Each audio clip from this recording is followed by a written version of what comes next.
So I'm on my way home from the first February trip to the Derby Canyon. You might be able to see I got the snowmobile in tow. And I was just thinking about some of the future videos I'm going to make for you guys, some of the content that hopefully would be the most helpful. And I'm just going to talk off the top of the head a little bit and hopefully get some feedback from you and make some future videos that are a lot more in depth and a lot more detailed. So if you haven't seen some of my other more business related in the business of living off the land, which is a playlist, and if you're interested in this stuff, you can find it on the channel. I'm not just going out there and messing around in land and just doing all this for fun, although it is fun. It's how I like to spend my time. But I own this land. I own, at this point, 26 acres, plus a rental portfolio, plus my primary residence, plus some out-of-state property. And I'm also building a land flipping business where I buy and sell just vacant land. That business is intended for me to build a skill set of better understanding how to value land, because that's extremely challenging. It's way harder than valuing normal real estate. And also to generate capital, because I don't have the kind of cash that it would take to be able to do the development work on my property or the future properties that I'm looking at doing. Now, one thing I'm super excited about is I'm going to be doing a 1031 exchange for some property I own out of state so that I can buy what I call the 100-acre property here in Washington. So that's actually the next step in my business model and my business planning, to take what I'm doing to the Derby Canyon at a bigger scale and hopefully find business models or a business model that works where I can start doing this full time. Because as you may or may not know, I have other businesses that produce income for me that don't require a ton of my time, and those are the stepping stones to allow me to buy bigger parcels of land, and then I can develop campgrounds. That's phase one. That campground rental is going to be designed to offset the cost of the land at a very minimum, and then I want to build permanent structures so we can do vacation rentals, make a little bit more cash flow that way, and eventually build more like a wedding venue and have bigger income and make it a destination type of a space. That's the business plan I'm running with right now. And again, this 1031 exchange is going to be a huge opportunity for me to be able to do that. But also, if you're not familiar with a 1031 exchange, it's kind of like I'm playing Monopoly in real life, where with Monopoly you buy houses and you build a hotel. Well, I've actually looked into, multifamily properties. I don't know if it's the timing of the market. I don't know if it's just in a bad cycle for buying, but I'm not impressed with the cash flow relative to the cost and that kind of a thing. So instead of doing that, I'm going to 1031 exchange, which means that it's a legal deferred of taxes. So it doesn't mean I never pay taxes. It means that I'm kicking that can down the road, so to speak, in a legal way that's permitted by the IRS currently. And I'm going to be able to sell that property and use that money for what's most likely going to end up being a down payment on a 100-acre property.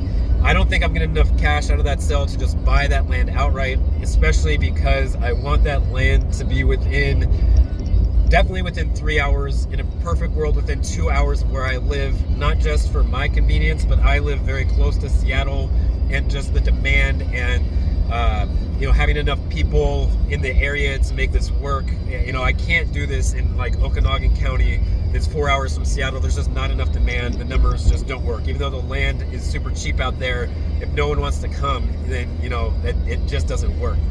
So 1031 exchange is one thing that if you don't know what it means or don't understand it, it's a very, very, very powerful tool of a legal way to avoid taxation at the time of sale of real estate. Of course, you will pay it someday, but frankly, for me personally, that 100-acre land, and what I'm planning to do with it and build with it, I may never sell that in my lifetime. I may pass that on to heirs. Who knows? But the point is, I can capture all of that cash right now, not pay taxes, and do it legally.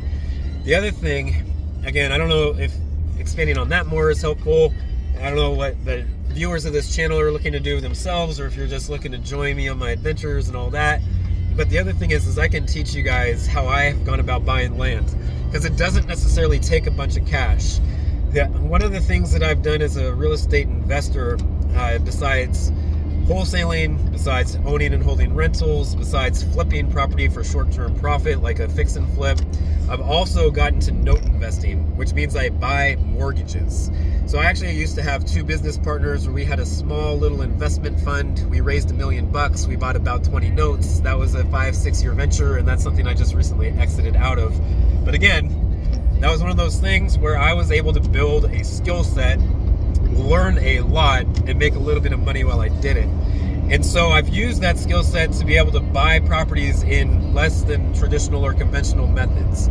I've bought rental properties this way, and I quite literally at the Note Expo, which is a national conference where there's like 250 people, I won awards at that conference for the way I was able to structure deals. I mean, guys, I bought a rental property just outside of Seattle in, 2018, when Seattle in 2018 was the hottest market in the country. It had been appreciating for 18 months consecutively, which was unheard of at that point in time. There was tons and tons of demand. All of the media and there's truth to this, but everything was all about good luck buying property, period. Everything was selling for cash and way over asking price. And in that crazy, what is categorized as a frenzy seller market, meaning that people are just, everything's selling above market, everything's selling very, very fast, everything's selling for cash or at least financing.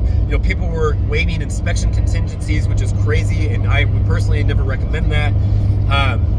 But I was able to buy a rental property with very little money down, where I made positive cash flow from day one. I'm not saying it's easy. I'm not saying anyone can go out and do it, but when you learn how to do these things, when you find the right fit, that truly was a win-win for me and the seller, because that seller likes rental income. They like a monthly check. They're just aging to the point where they could no longer care for the property. And I went about that conversation the right way. It was good for them. It was good for me. I pay them interest, but I pay them less than market interest, and it was a very unique structure, and that's why I won awards for it. But you can do the same exact thing with land. And as a matter of fact, that's what I did with the most recent Derby Canyon purchase. So my cabin sits on 20 acres. That is land that we bought, where we tried to get seller financing, but the sellers just really weren't into it. And what we ended up doing was just negotiating down to a low enough price where we bought for cash. When I say cash, I got a loan from my family. We used a little bit of our own money for a portion of it. And we also did some other financing techniques, like using equity from other properties, that kind of a thing. But the thing is that I did not have legal access to that land, or at least prior to closing, there was not legal access. We had to cross another person's private property to get there. Now that guy is very nice. He was like, hey, I have no problem, you can keep doing that. But I consider myself at this point a savvy real estate investor. I knew that that is way too risky, that I could have lost physical access to my property if, say, that guy, dies and his son takes it over and his son no longer wants to do that, or he wants to charge a ton for an easement or never do an easement, or he sells that property and the next people are like, no, I don't want you crossing my land. Like, that's way too risky. So my offer on our 20 acres was contingent upon getting legal access. Well, before closing, I talked with the guy who owned that land, and I asked him, how would you feel about an easement? I can pay you some cash for that. We'll talk to a realtor and see what would be fair and normal. At first, he was like, yeah, that sounds fair, we can do that. And then later on, he talked to a few people, and he was like, I think it might hurt the value of my land. I don't know if I want to do that, but I'll sell you that land. And at the time, I told him, I was like, I would love to buy that land, but I'm spending all the money I'm comfortable putting into land on the 20-acre property. If you're going to sell me this land, I'm going to need you to take payments and do it with a note. And that's what we ended up doing. And yes, I gave him a down payment. It was good for him. It was fair for me. A down payment's not bad for me either, because it's cash in my pocket, but it also lowers my monthly payments. It lowers the amount of interest I pay him overall. I negotiated an interest rate that was below what a market interest rate would be for vacant land. And frankly, that's a 6-acre parcel. And I personally think that 6 acres is valuable, at least as valuable to me as our 20 acres. Now, in reality, it's not, because acreage is what really drives the value of land. But the thing is, for me and my purposes and all those other videos where you see my outhouse, you see my well house, you see the campsites that we're renting out on Hip Camp, you see the camper that I'm going to be developing into a better campsite, that's all on that lower lot. That is a lot that I bought from the seller and make payments to him every month, and those Hip Camp rentals help to offset that cost. So that is the small scale of what I'm going to be doing with that 100 acres. And again, this stuff, you know, you always want to consult an attorney, maybe deal with a realtor, you know, talk to a CPA before getting into these things. I am a seasoned and experienced real estate investor. I've been buying real estate for over 10 years now, but it's very, very possible. It's easier than you might think. You know, don't just jump into it and whatever. But if that's something that you guys are interested in, please comment, because I am thinking about making a dedicated series within that The Biz playlist to teach you how to buy land with seller financing, because I truly think it's a win-win for the seller and the buyer. I try to always find ways to structure win-win deals. And what I mean by that is it's very hard to get financing for land. So a lot of land either sells for relatively cheap for cash, or if you can get a loan, you know, the interest rates are definitely higher than if there's a property where there's an improvement, like a rental house or a normal house or whatever. And so by doing these deals, we can cut out the bank, we can pay the seller interest. As a buyer, we can get better than what a bank might charge for interest, so we win that way. We win in the respect we make payments. The seller can win where maybe they get a price that they otherwise couldn't. Maybe they are collecting interest, which means they're definitely getting more than over the longer term of what they would from a cash offer. And for a lot of these sellers, I mean, a lot of people that own land have had it for a long period of time, and getting a monthly check is not something that's a problem for them.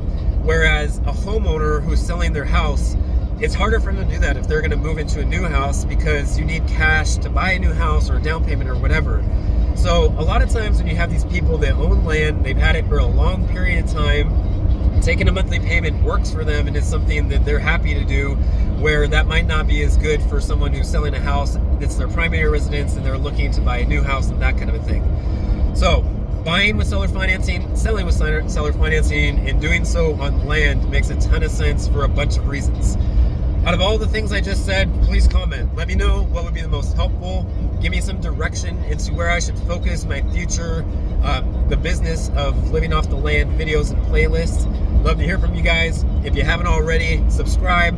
If you want to keep seeing me do mountain adventures like when I'm coming back from, snowmobile is right there. Or want to hear more about how do I buy and sell on land, how do I sell my land, how do I buy land, and you know, getting more information from someone who's actually done it, who's actually doing it, and not just done it, but done it right, and quite literally won awards for the way I've done it. Subscribe, comment, follow, and I look forward to seeing you guys soon. My mission is self-reliance through sustainable living, and we're here to build a community.